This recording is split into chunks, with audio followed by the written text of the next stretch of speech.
Tom. Hey Tom. Yeah, what's up? I'm just about to record an episode of Mind Your Own Business. Show me the money! You want me to show you what? The money. Show me the money! Okay, did hear you the first time. No need to shout. Yeah, I'll show you the money, but Show me the money! I need to get on with recording. Just watch the episode when it comes out and then you will see where the money is, alright?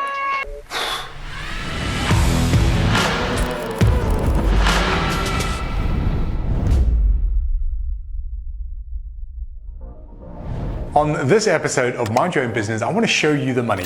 And specifically, I want to help you understand how cash really works in your business. In my experience, most businesses have a cash flow forecast. This is the main tool that people will use to understand and manage cash in their business. Now, whilst a cash flow forecast is a very, very important tool, it is a relatively blunt instrument when it comes to actually diagnosing why you have cash problems in the first place. Put another way, it's like we have a bucket of water. Your cash flow forecast is the equivalent of moving the bucket to the left or moving it to the right as you experience cash pinch points. It doesn't fundamentally help you put more water in the bucket. So what you want to be able to do is diagnose why you don't have as much water as you like, and then you need to know what you can do about it. The only way of you being able to do that is by understanding these numbers. You need to look at your debtors, your creditors, your stock, and your work in progress. And you should work with your FD or your finance manager or your accountant to flip these numbers into your debtors days, your creditors days, your stock days, and your WIP days. Now, by looking at these numbers, you will be able to work out what your cash gap is. Let's take this business as an example. So as you can see, it's a profitable business. But what's going on with cash? Without looking at these numbers, which appear on your balance sheet, and without flipping them into your debtors days, creditors days, and stock days, the problem isn't obvious. And now, by looking at this, we can see that this company has a cash gap of 187 days. So what this means in reality is that they need 187 days worth of working capital to run their business. Now, if this business doubles in size, they're going to need so much more cash to be able to operate. And sometimes growing businesses sleepwalk into these issues. They don't pay enough attention to these numbers, and then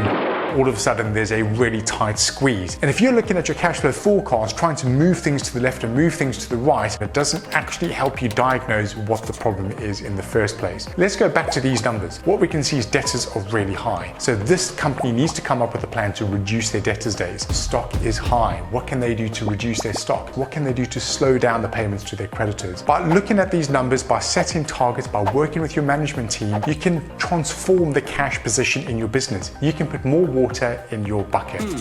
For those ambitious businesses, you need to be really focused on these numbers, and you need to make sure that all of the decisions that you make have an understanding of how they're going to impact on these figures. Hope you found that useful, and I will see you next time on Mind Your Own Business.